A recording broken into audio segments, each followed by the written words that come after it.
Hey everyone, RogueGold here, and welcome back to another State of the Game recap. This is going to be for State of the Game number 160, and that is for May 20th, 2020. And today, Hamish had Yannick and Nikki on to discuss some pretty exciting stuff for TU10, the PTS for that, and just going over what some of the major philosophies and changes for this update is. And it looks like it's going to be pretty major. I'm really excited for it, and so let's just get right into it. They started off with some priority alerts. There was a maintenance yesterday for strictly server-side stuff, so there were no outward-facing changes for the community to be aware of. They're looking into some disconnect issues. There were some Foxtrot issues with 9.1 that seem to have improved dramatically, but I guess there's some new ones popping up that they're still investigating and have not found the cause of yet.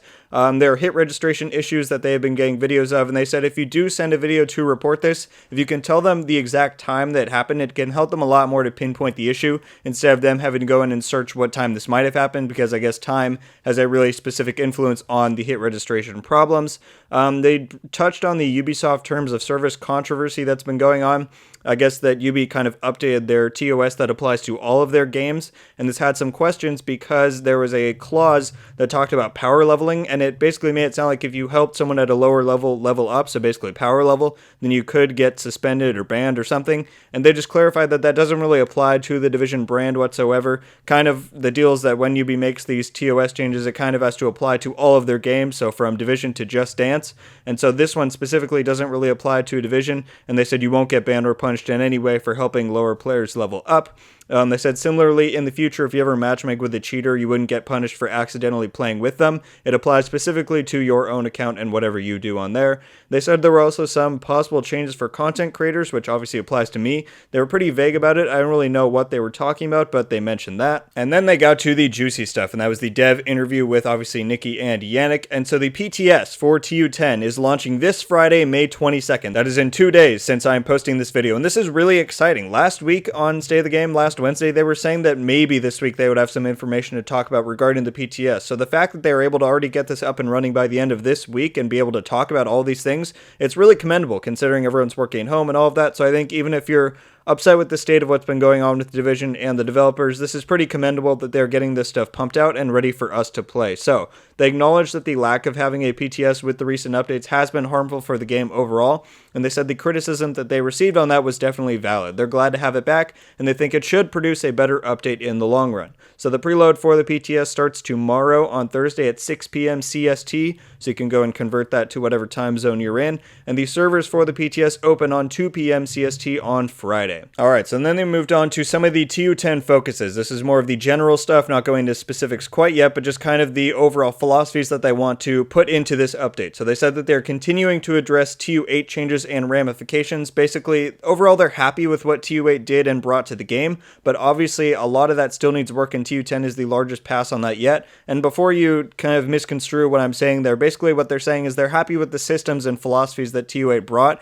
kind of some more challenge to the game and overall more sense of progression in the end game, but a lot of the stuff like NPC difficulty and player power and weapons and all of that they're not happy with, and so that's what TU10 is aiming to change. They said there are really two big focuses for this update. One is quality, so kind of very large-scale bug fixes. They want to try and wipe out as many of those as they can that are still plaguing the game from TU8 and maybe even before. And balancing. They want to bring the fun back to the game, and that's certainly a very good thing to hear from the perspective of the players. They said the changes coming in TU10 cover almost every aspect of the game, from difficulty to rewards, weapons, gear, PvE, and PvP. And the big goal is to connect every aspect of the game and have it all make sense and be fun. That's been their goal ever since the get-go of the game launching, and so they really want to try and address this now that Warlords and TU8 has kind of teed up the systems for that to happen. They don't want to dumb the game down and reduce the difficulty at all, but they just want to reduce the unfairness in the game. So these are some really big promises, and so can they deliver? Well, let's see by going into some of these specific changes that they mentioned. So the majority of these things will be in the PTS Phase 1. Basically, they said that right now they're planning on having 2 PTS phases, and so not everything is going to be in the first phase, but the majority of the things they talked about today and that I'm going to list off will be in this first phase coming on Friday.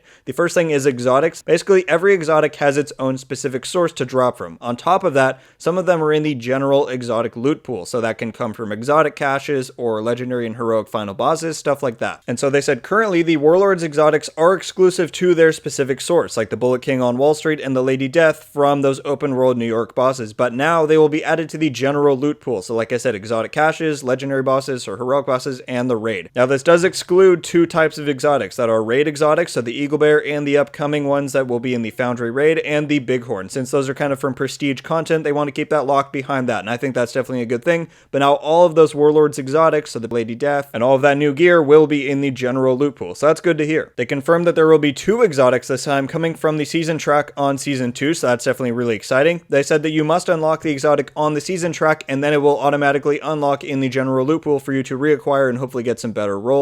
Not that that matters a ton anyway with the reconfiguration station, but that's what's going to be happening. And here's something pretty exciting. They said that all of the loot from the second raid, so the new exotics and the new gear sets and all that, 4 new exotics total, new gear sets, and a new brand are coming on the PTS. So that's really exciting. That's going to be there on Friday. As soon as that goes up, I'm sure people on Reddit will be posting about all of that new stuff, so look forward to that. They said pretty much all the weapons in the game have been buffed, and that's pretty crazy to hear. They said some stuff like the M1A will get a slight nerf, but pretty much they want to raise everything up and have everything be on a certain level. So if I had to guess, I would say probably the M1A will receive a 10 to 20% nerf, and then everything else will be buffed up to meet that same level that the M1A nerf took it down to. I think they want to make everything a bit more powerful, but keep everything in line as well. They said there are also some big changes coming to weapon handling. I don't know if that means that they're going to add more base recoil on guns so that weapon handling as a stat means more or what. We'll just have to see when it comes to the PTS on Friday. They're not just nerfing the NPCs, but they will also be buffing player power. They really want us as agents and players to feel more powerful, so that's definitely a very good philosophy to have.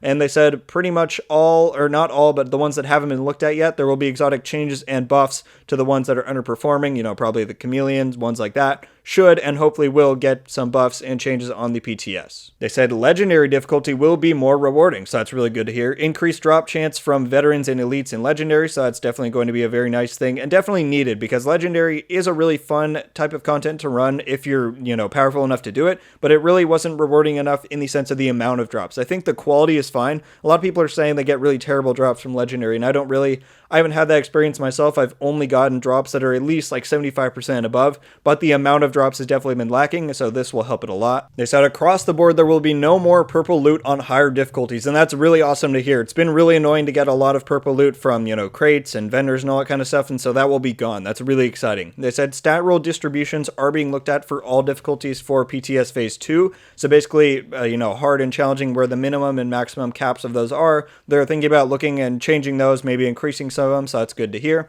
And control points, they're removing all gear and weapon caches from the loot room, so those smaller ones, and adding all of the loot from those smaller crates into the big orange chest, and that will now scale to your world tier difficulty so that you can get the appropriate rewards and get a lot of rewards. That's going to be really exciting. This is pretty good to hear. They're making changes to PvP weapon damage and time to kill. Overall, they want people to have a bit more survivability, which I think in concept is fine. If they just have to make sure that they nerf all these really annoying things that are making people tanky already now. They have to get rid of efficient. They have to make sure that 6 armor builds can't dish out as much damage as someone who runs, you know, a hybrid build. That's not okay. And so if they don't nerf those things and they make the survivability change, that'll really just wreck PvP even further. So I really hope they're mindful of that going into this, but this could be a good thing. We'll just have to wait and see. There's some big loot changes, named items, targeted loot, etc. All of that stuff is being looked at. There's a big vendor pass, and they're making sure that vendors don't sell purples anymore. So that's going to be really awesome. They're buffing the power level of vendors, so the minimum value that things can roll at. They're buffing that. That's awesome to hear. They're adding a named item to every vendor at an increased price from what a normal high-end would sell at. So that's really cool to hear. And they said that basically it will correspond to whatever type of gun or gear that vendor is selling. I don't entirely know how that works, but they said that basically in concept, each vendor should be selling a certain type of gun or gear, and then they will sell a named item that is the same type that is. And they said the DZ vendors can't sell the DZ exclusive named items, so that should be really good, and another use for your DZ credits, which aren't really used much at all right now. They're making some changes to projects, and they're adding 2 projects that can now reward exotic caches. One is the old crafting project. It is now a weekly one that it rewards an exotic cache upon completion, so that's really cool. And they're making it so that when you complete 1 legendary per week, there's a project that asks you to do that, and it now rewards you an exotic cache, which is great. I've been saying we need this for a while. I was saying that they should put 1 exotic cash per completion of legendary per week, just like as the final reward, but this works just as well. You just get it from a different source, but an exotic for completing a legendary is definitely a very good thing to have in the game,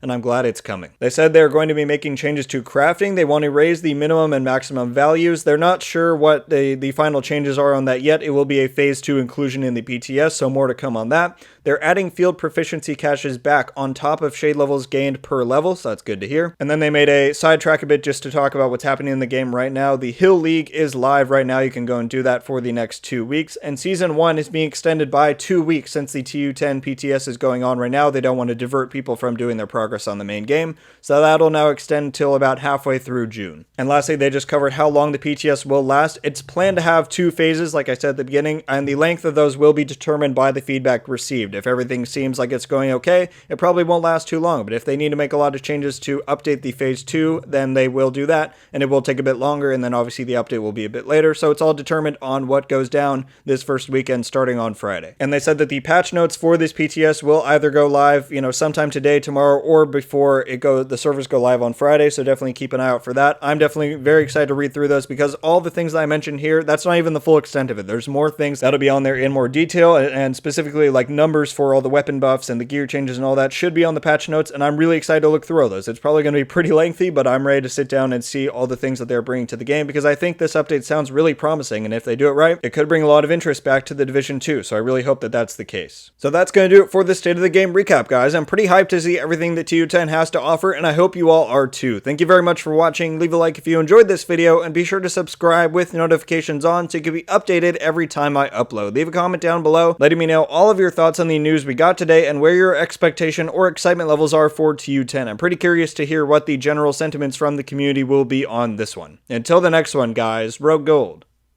out.